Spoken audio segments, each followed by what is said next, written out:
Ooh,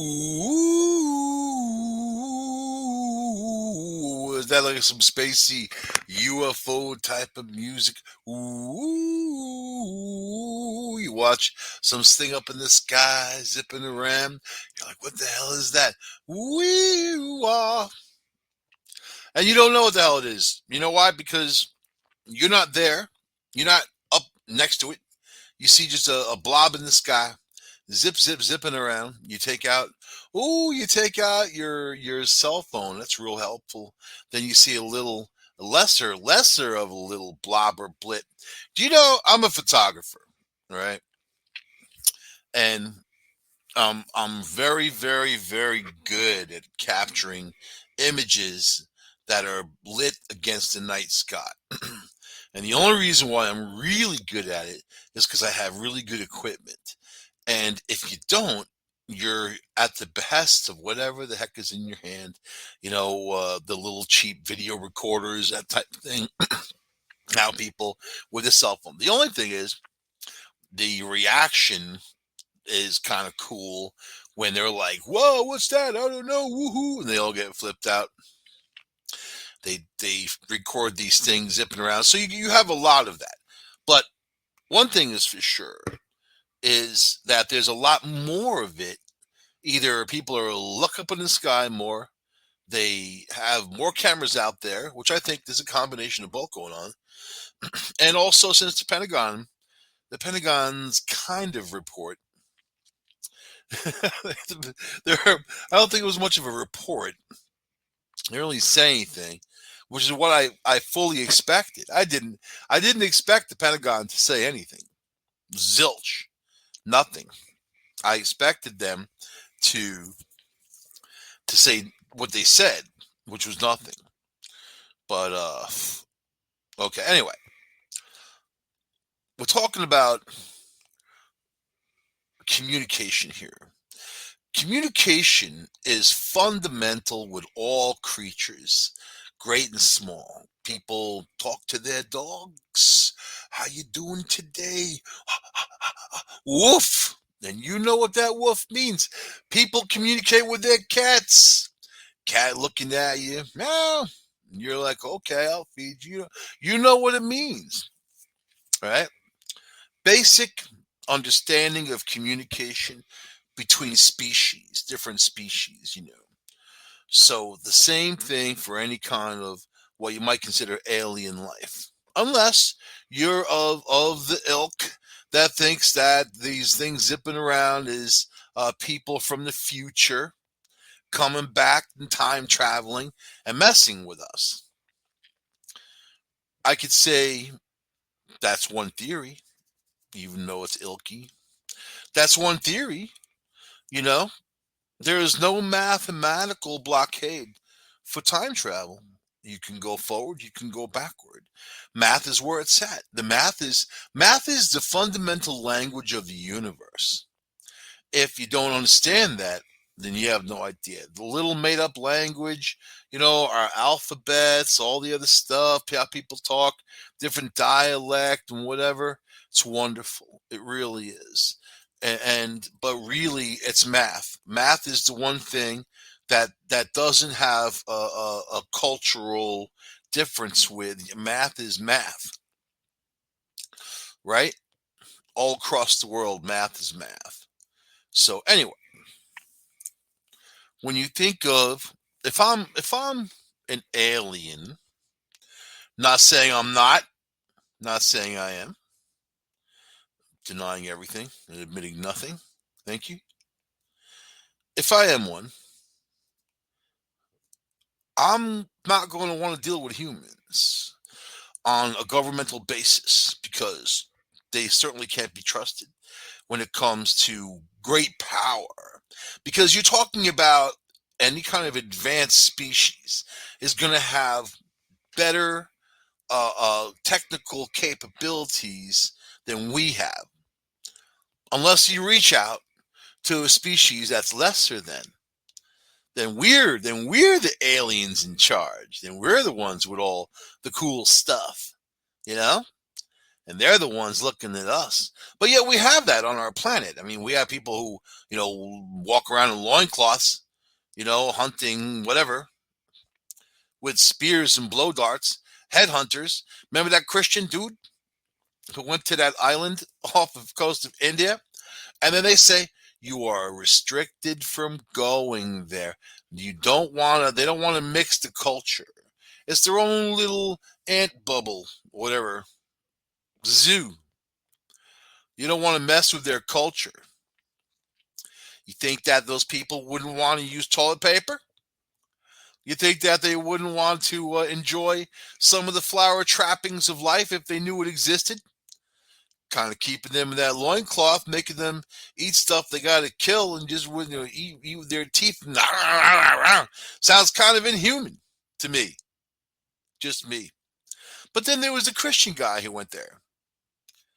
He was going to go there and spread Christianity on people that didn't know anything about anything except that, how to chop your head off. That's kind of what they had going on. Their only skill set was the kill set. No, he's going to save the world by converting whatever, I don't know, whatever they pray to, converting that to Christianity. And they chopped his head off. They chopped his head off. Now the family wants restitution because the guy went there stupidly and arrogantly tried to convert some what's-its into Christians. In my book, that's a Darwin Award, man. You know what I mean? I think that's actually a pretty out something to stand out as a Darwin Award. Anyway, I don't feel bad for people like that because they do what they do. If I'm an alien, that's my entertainment. To watch these little human monkeys try to make their way through life and do all the crazy stuff they do and pray to all the gods that they created and all that stuff. Look how people treat each other. I'm going to look at humans all across the world. Look how people treat each other. We allow others to live in abject poverty, drink mud water, and eat rats, while we sit there with way too much. But am I willing to give it up? No. Because I understand capitalism. I would give it all up for a little more. You know what I mean? Do I give? I give too much. And then people think you're weak and they don't appreciate it, man. I sponsored this kid in Mexico for 30 freaking years. Did he ever send me a birthday card? No. Anyway, I didn't sponsor anybody for 30 years. You know what? I give carefully, and I'm very selective. ASPCA or the SPCA, whatever you want to call them, depending on what area it is. I support them. I support the little animals. I'm happy to help in any possible way. They're amazing. So good. Especially the no-kill shelters, They hook people up with a lot of love. I love that, man. I like the Red Cross. I think that they show up when the disaster happens and they hook people up, they help people out, and they serve and they do a good job. Also, the not just the Red Cross here in the United States, also the International Red Cross, because caring is sharing, helping people out. So if I'm an alien, I like that. I like what you're doing. You're being kind and considerate and compassionate without sacrificing your own personal beliefs, whatever they may be. I don't know. People believe in a lot of weird stuff, which if I'm an alien, it makes me a little leery and weary of people. You ever been around Elvis country in Tennessee? You know what I'm talking about. They're a little leery and weary. People put a lot of stock in schlock, And I don't. I just kind of deal with realities, man. What's my reality right now? Well, I'm broadcasting to an international audience, telling you all whatever the hell I'm saying, which could be anything at any time, anywhere, right? But when it comes to communication, and no matter who you're dealing with, there's you want to be able to identify with the person that you're communicating with. So then I got these groups out there that hit me up because of my show, and they say this one guy says he can communicate with aliens. He's out there up in Arizona, man, northern Arizona, that they're around all the time. They come visit.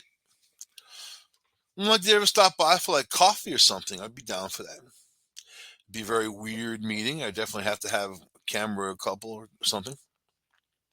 And then they are still, see, to Native Americans, they're still the ant people. And to me, it's the stories. I love the old stories.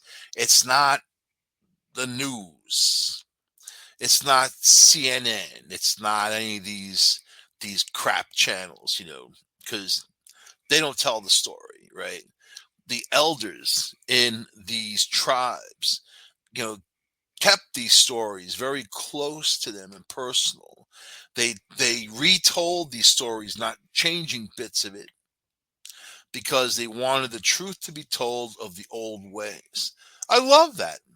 If I'm an alien, I really love that, because those people have more of a connection with something than all of the new people that don't have an understanding of. So good. So apparently, once upon a time, or depending what culture you listen to, I'll repeat the Navajo tale is that, and this goes way back, right? Way back, tens of thousands of years. They don't really have a time of it, you know. And they said that the ant people called them to a certain place, and this is out in the west somewhere, I kind of, me personally, I've done research on this, and I narrowed it down to an area. And this is going by all the different nations of the Indian tribes' stories, that they all told the same story, basically. That they heard a song in their head. Sometimes they said they heard a voice, a song, something that guided them, all of them, to this one place in particular. And then when they got to this place, all these different nations, they all went in underground. They said underground, where the ant people were. And the ant people, they draw pictures of them, they draw descriptions of them. They look like grays, of course. The narrow head, the big black eyes, and all that. What do you think of that? They all have the same story. They all went inside and they went underground. This major cataclysm happened, and then they were taught how to exist in their new condition, in their new environment. So when they all came out sometime later into the fourth world, because they describe it like Navajo, first world, second world, third world, fourth world. So this is the fourth world they came out, and that's what they all gathered in Chaco Canyon, which is New Mexico, and they built these areas that are phenomenal. If you ever have time, Google, Chaco Canyon, and look at those structures.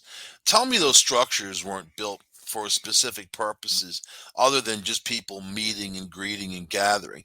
But this is where all these nations came together to come together, to deal with one another.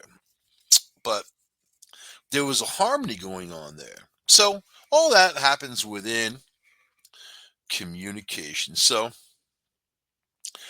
it all started with the Pentagon. Pentagon. Now this is recent news. Pentagon to study UFO sightings in restricted U.S. airspace. Isn't that funny though? Because number one, of course, you know what I mean. like they haven't been doing this for how long? But here it is, like in the news. You know what I mean? Like, well, they're going to. The group will assess objects of interest that mitigate any associated threats, the Pentagon said. Oh, you mean like waltzing into your restricted airspace, taking a big poop of light in the sky, and then kind of waltzing over? I'm going to check this out over here. Ooh, let me check that out. If I was an alien, I would do that just for laughs. You know what I mean? Let me check out this Area 51 and hover with some light. Oh, I'll give those Area 51 people a real show. I'll land right next to them, come out, and whack them with some stun gun power. And fly away. Woohoo. And they would love it. And they would love it. Those people would be like, dude, I looked the sky and there was this amazing light, and then landed right next to me. It came out, and there was this big dude, looked like an ant head, and he just whacked me with a beam. Looked me up. Man, I woke up and I pooped my pants, and that was great. That's it. Go on Twitter, Mr. Poopy Pants Alien Abduction Guy. Check me out. Make notes next time where it depends. So good. They have a group to assess. So do you think there's a security risk when you have high level equipment like the Nimitz, an aircraft carrier, and you have a bunch of objects floating above it and kind of moving around in a little fashion light show up in the sky, or bases or anywhere where it's high level security, right? Gotta set your standards, You gotta have it's like dating. You gotta have your limitations, man. Maybe. All right, maybe you don't. It's up to the individual. Leave me alone. Let's see. The Airborne Object Identification and Management Synchronization Group. Whoo. Whew, that's a name. I feel like I just ran around the Pentagon a couple times. The Airborne Object Identification and Management Synchronization Group. Who comes up with this freaking name? That's a mouthful, especially if you have some kind of title after that. Who you work for? I'm with the Airborne Object Identification and Management Synchronization Group. I'm to detect, identify, and attribute objects of interest, like supermodels. Did you just say like supermodels? Yes. I think they're aliens. See, that's why they don't hire me for these jobs, because I'd be tracking a whole different type of body than looking for some aliens. You want to find aliens? They're apparently hovering above the Nimitz. I don't think you need much more of and they're like, well, we don't know who they are. We don't know who they are. That's pretty terrible when you have billions of dollars of equipment designed to know who they are. You know what I mean? And you don't know who they are. That's embarrassing, as a matter of fact. At that point, just lie. Just tell people anything. They believe it too, because people are stupid. Apparently, from the ones I see out there, they'll believe it all. You tell, especially, the government said it. Do you ever think you'd see a day when people like obeyed government and corporations and then like whatever they say is true? Oh my God, that wasn't the world that I grew up in, man.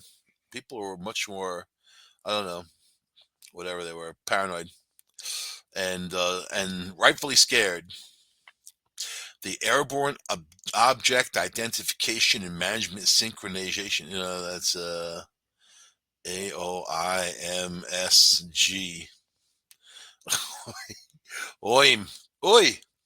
The OIM. The OIMSG. Who do you work for? Forget it. Forget it. When did you say UFO guy? UFO seeker. Airborne Object Identification. Ugh. That's why we probably. How much money did it cost to think of that name? How many millions do you think they? How many committees do you think they got together and came up with that? Right. So anyway, their directives include reducing gaps in intelligence. Now, I'm all for that. You know what I mean? And before you go into space, I think that you need to start getting into those gaps of intelligence within people in our society. Start there, and then work your way up. Start with your common street urchin and work your way up. You know what I mean? Your commonplace person, and but they want to analyze intelligence and counterintelligence data and recommend policy in the area. Sounds like a squash match. You know, the Defense Department has said it takes any reports of aerial incursions, identified or unidentified, had to slip that in there, very seriously, and investigates each one. Isn't that like a horrible? You would think that you'd have more of a reliability on these guys, man. Let's see.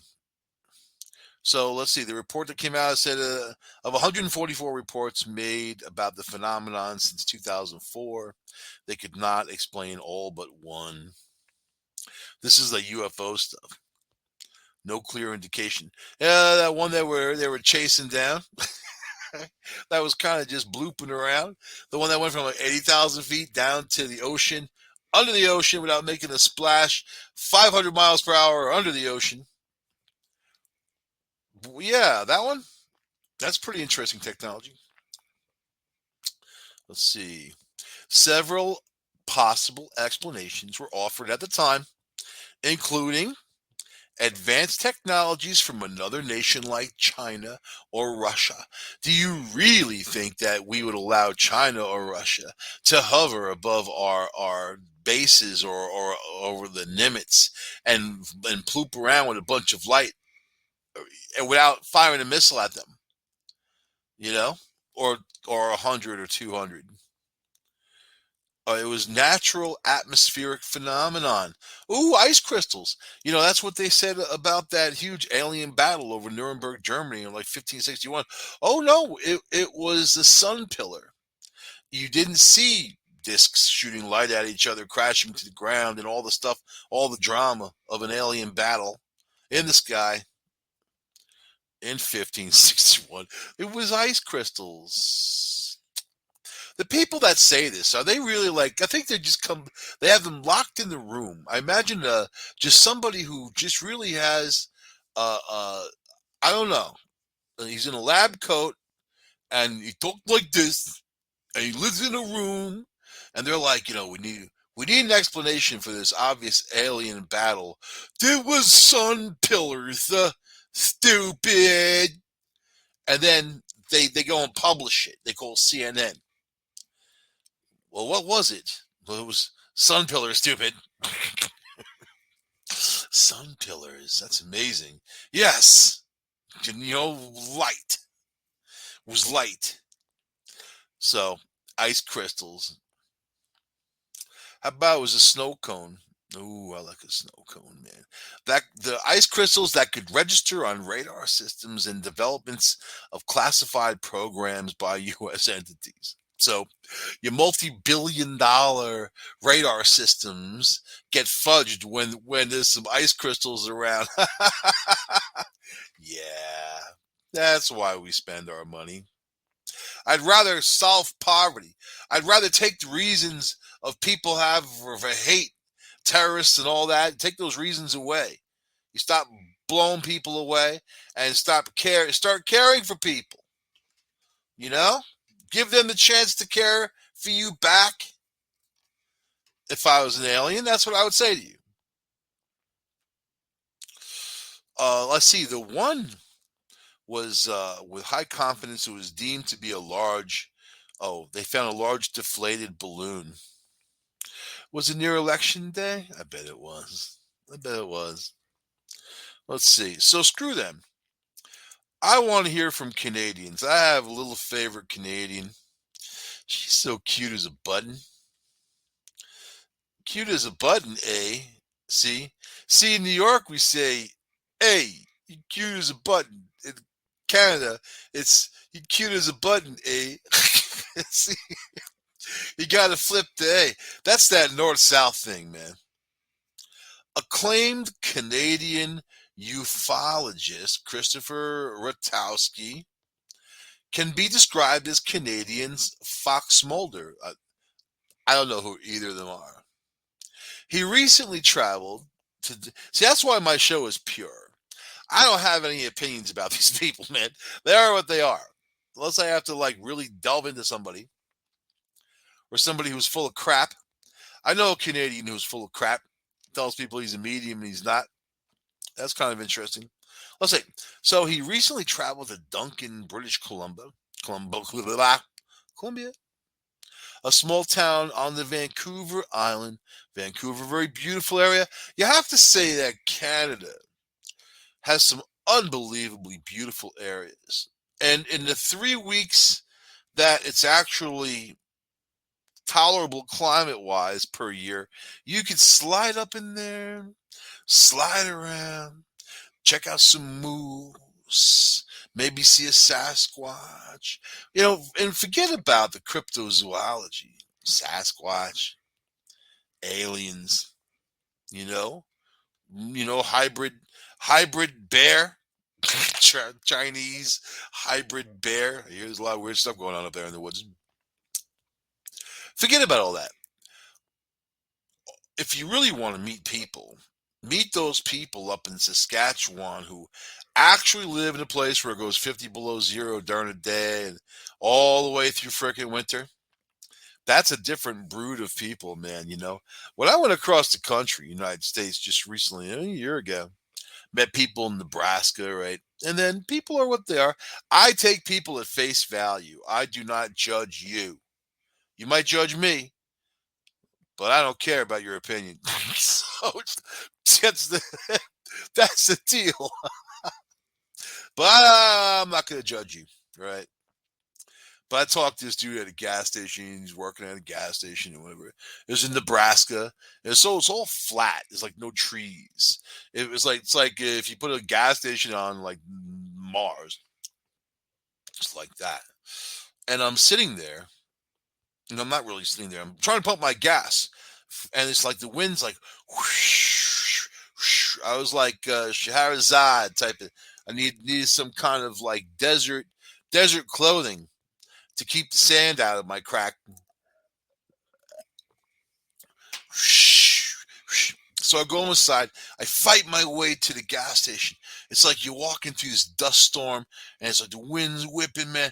Oh man, yeah. Open the door. I get up to the counter, and here's this guy. What?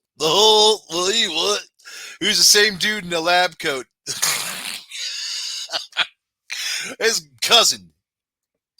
I'm like, it's freaking windy out there. You'll think that's windy? Ho, ho, ho, ho. You should see what we're. I'm like, all right, screw yourself. I'm out of here. You don't have any sympathy for me after what I just went through? All right, you. So yeah. Anyway, what the hell was I talking about?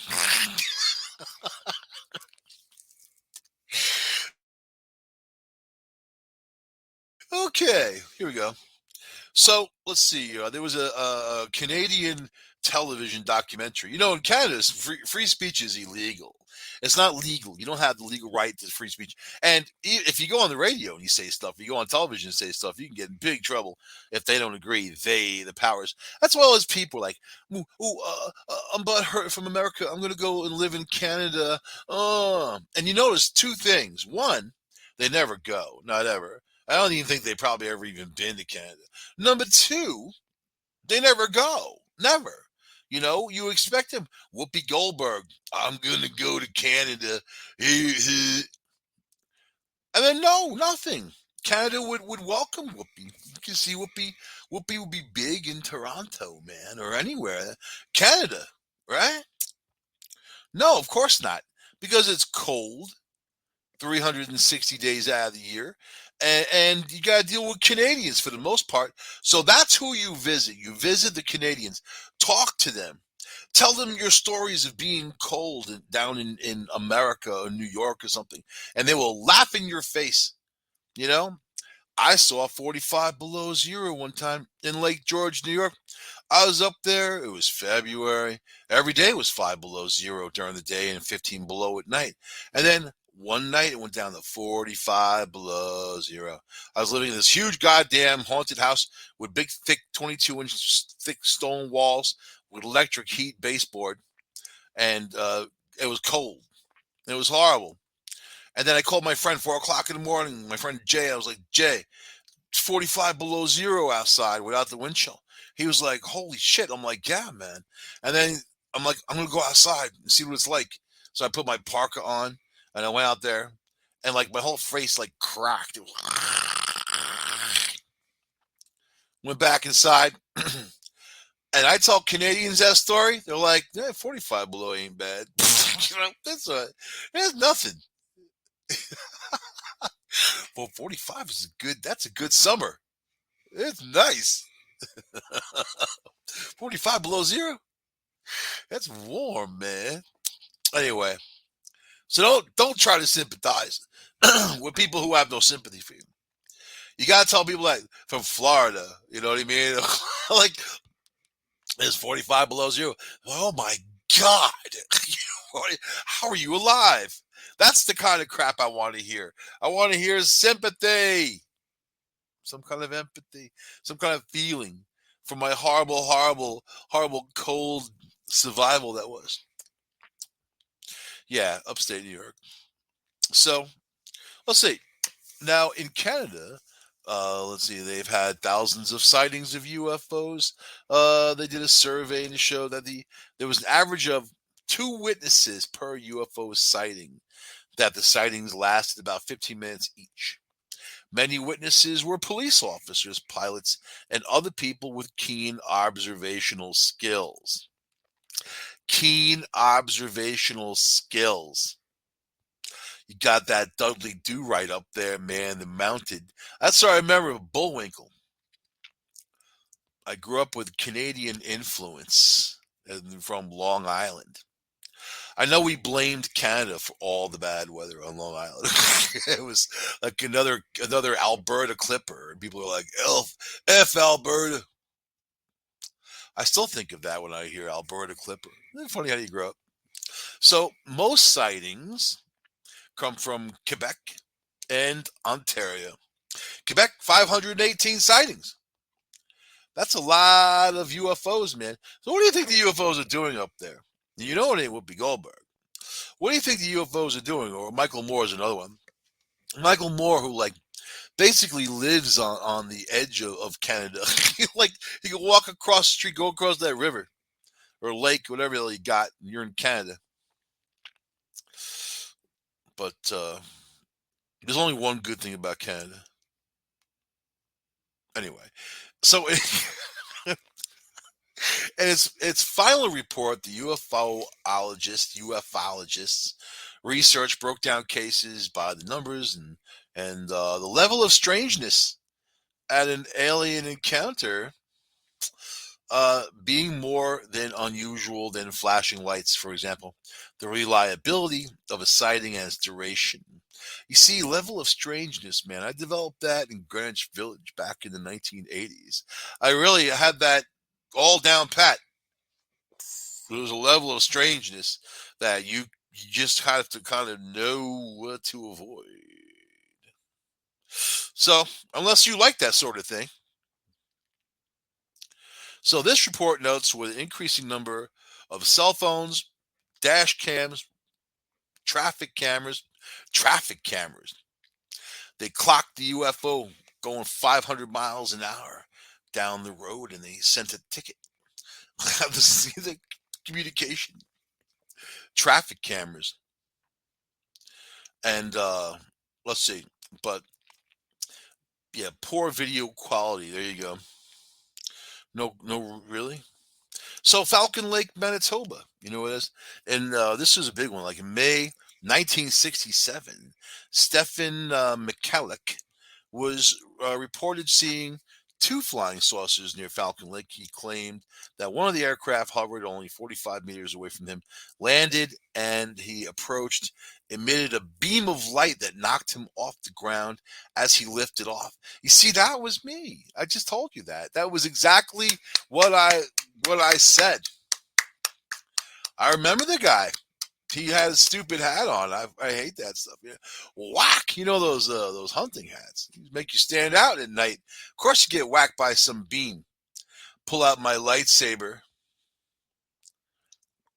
so to speak. Shag Harbor, Nova Scotia. Now, Nova Scotia is a beautiful area. If you've never been to Nova Scotia, don't go.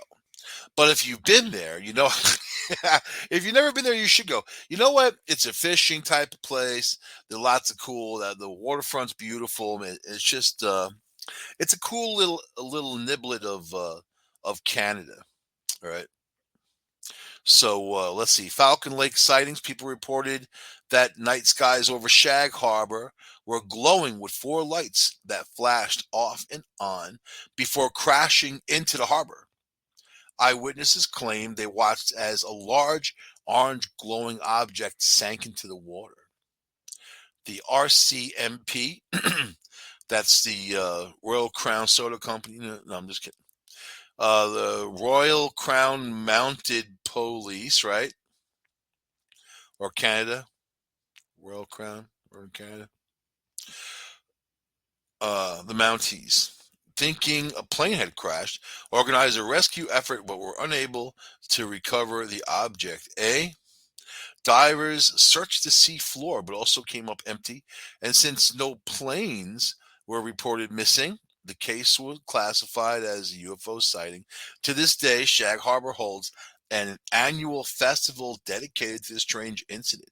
Isn't that weird? One day they'll declare it a god, you know what I mean? And like have some religion, some offshoot of Mormons or whatever, come out with the orange. They'll drink like orange soda, like that. What's that soda with the fat bottle? Fontana or something. I don't know, whatever. They'll sit there and like go bleep, bleep, bleep.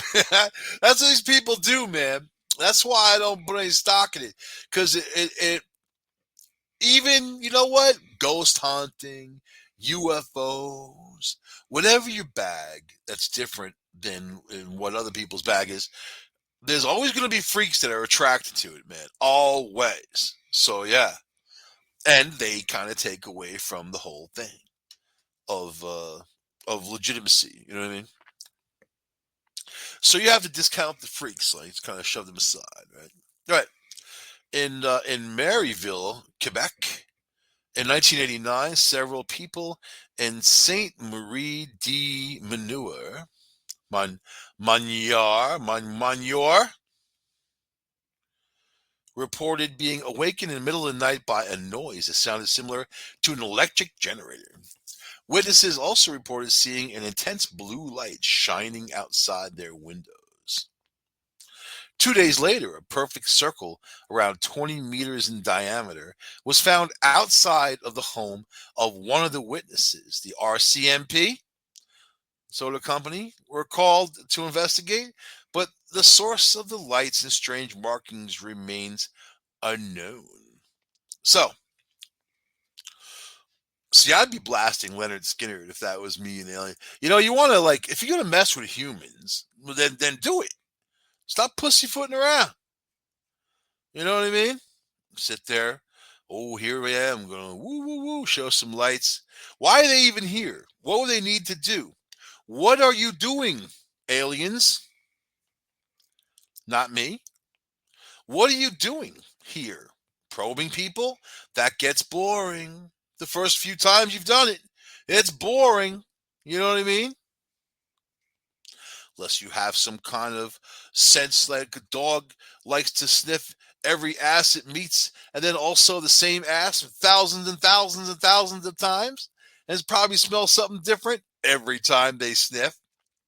That's where I would put that probing at, me personally. So, Canadians are funny. I love Canadians. Some of them. But the Pentagon is not funny. There ain't nothing funny about them. So how's this? And this is for everybody out there, no matter who you are. You want to communicate with a Sasquatch? It's all communication. If you want evidence, if you're in a ghost hunt, if you're looking for an alien, you want to be able to communicate. You want to be able to start talking. I see these fake ghost hunts on YouTube sometimes, and they're going through this building, and then, oh, there's something there, and they see something moving, and this some chick with makeup on, or like whatever, and these guys run out of there screaming over there. Ah. That's not why people do it. People do it to communicate. They want to know more. They want to see more. They want to be part of it. You know that? They want to understand more about what they are. Isn't that really what it is? To all you people out there who are investigators, paranormal investigators, no matter what kind of investigator you want to know more. And we all have our ideas of things, and we want to see if we're right about stuff. Of course, we know we are because it's already inside of us. The knowledge, and it's an old saying, right? Is already inside. We are connected to all of those other things. We are connected to this universe, and you just have to understand how to tap that communication, how to tap that knowledge, you know? So, how would you contact aliens? And when I say aliens, it's a very general term. 'Cause if you talk about alien people, they got all their terminology: grays, reptilians. Joe Montalvo tells me all about reptilian women and how amazingly beautiful they are. That's the people from the South. They love like all that alligator type of. I'm a northerner, man. We don't like the whole snaky snake thing. Snake boots, not even that. You know what? Oh, really? If you start talking about in terms of beings, look at all the different species of animals on this planet alone, right? And if you look at that and then look out to the universe, you can imagine the same thing. That not everybody's going to be human-like, right? Not everybody's going to be so cool and understanding like humans are, so nonviolent and peaceful and happy unto ourselves and always happy to help each other out and have humanity evolve. People, right? So, so you often wonder like when President Barack Obama, was on the Ellen show, and that little kid, I think the kid's name was Jordan, stood up and said, "Mr. President, are we? How do you even phrase it? Are there aliens?" Basically, said that, or want to know if we were in communication with aliens. And Obama, instead of saying no, instead of saying that, he came out with a lawyer answer to like this little kid on the Ellen show, because everybody's watching. And here's a kid asking about aliens, and you're the president. And if no one told you about aliens and you're the president, you feel like the ass in the room. You feel like the one in the room who doesn't know. If people told you about stuff, you have to give an answer that's as far away from the possible truth without stomping on the truth and giving you the level of John F. Kennedy, plausible deniability. He coined that term, plausible deniability. I didn't know. No one told me. I wasn't there. I was somewhere else. I was with her. Nobody told her either. I have no idea what happened. I don't know who you are. That's my plausible. Who are you? Where am I?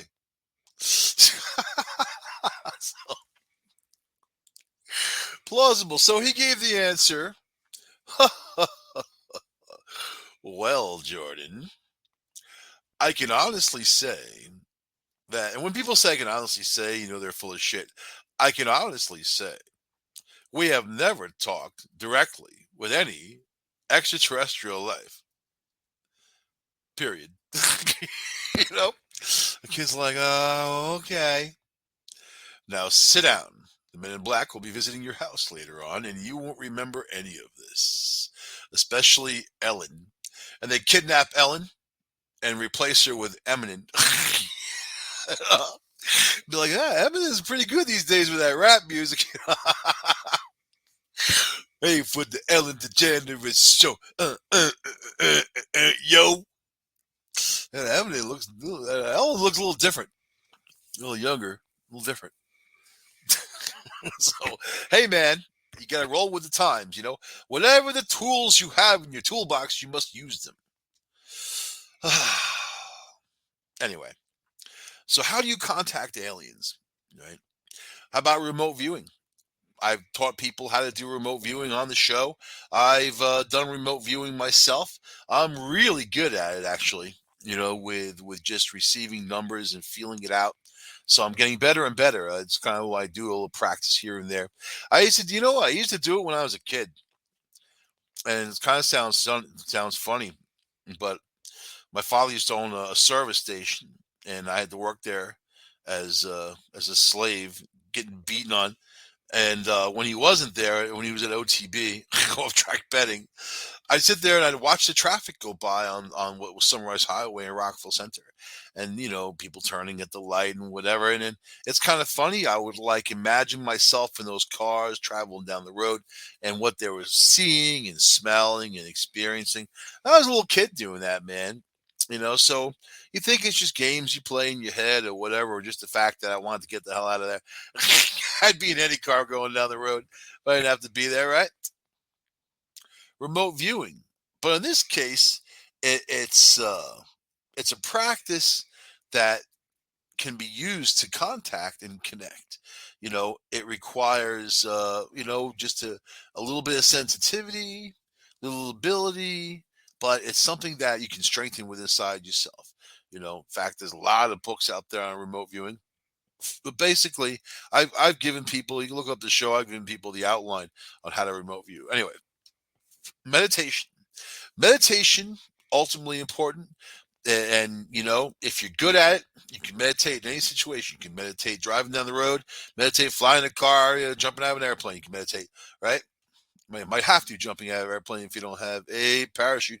So meditation, this is just, you could take your, if you're into yoga, ching, ching, ching, ching, ching, ching, ching, you got some kind of philosophy, you have a connection with the world, you om, you gotta get that rhythm, om, that vibration around you, om, right?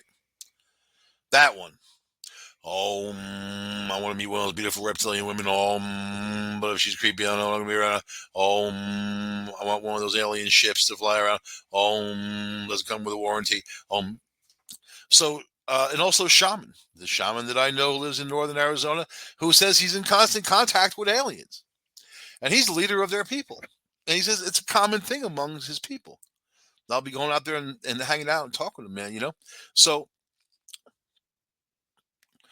And he's a real shaman. Because a lot of people out there say he's shaman, but shaman with a small s. They're not really shaman. It's like all the white guys that run around saying that they're Native American.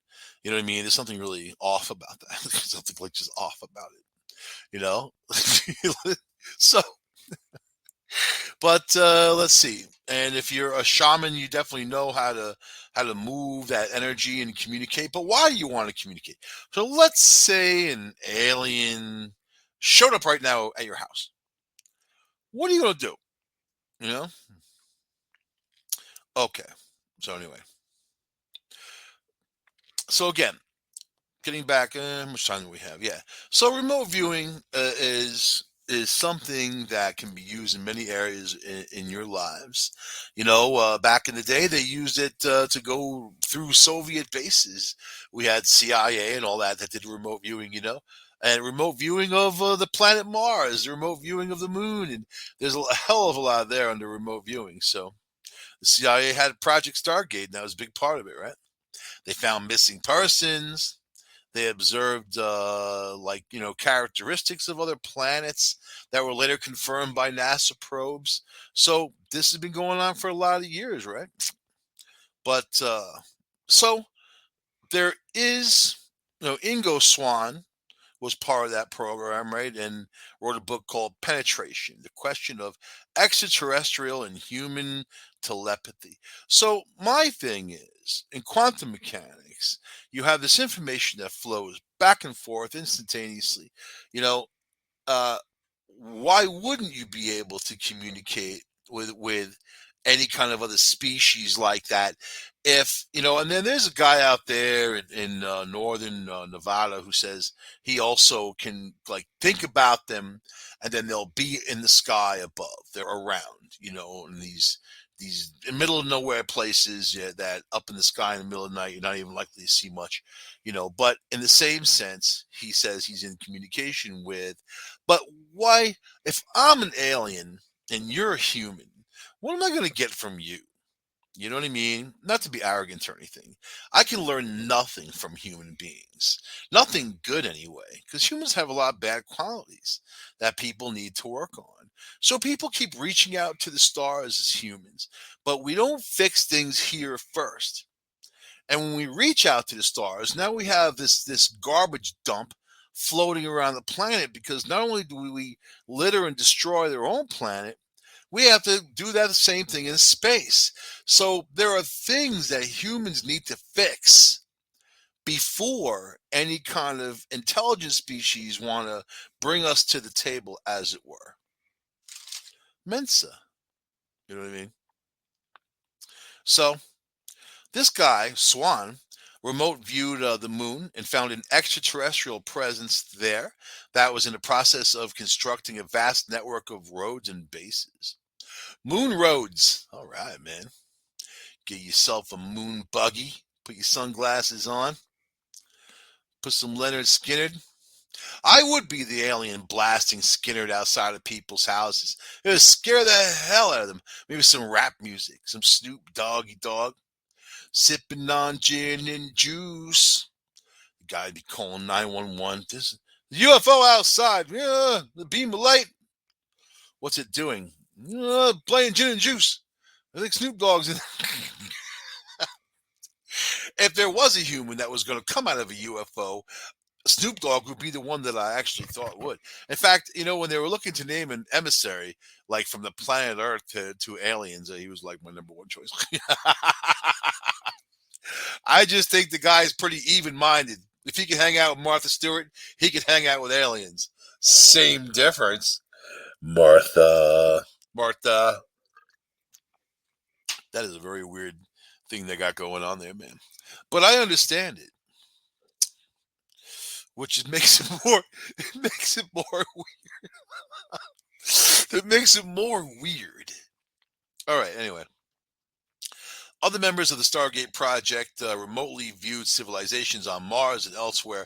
Yeah, I read it on the air one time, man. The CIA report that's published out there publicly, that I read, the whole Mars thing, and I linked together with the whole Noah's Ark, man, and Methuselah.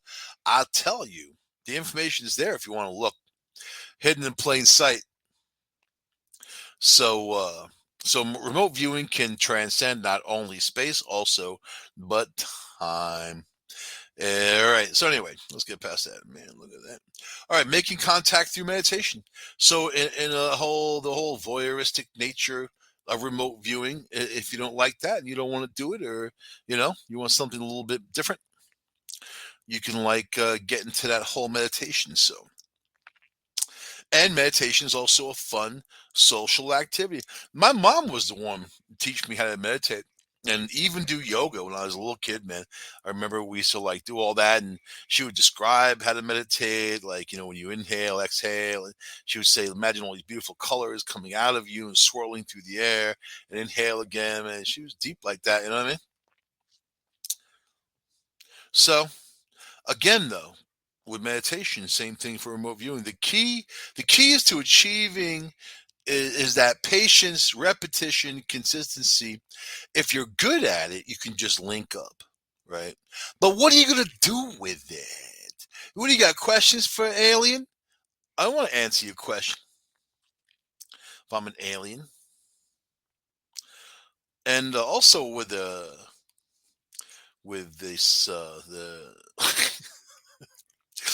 this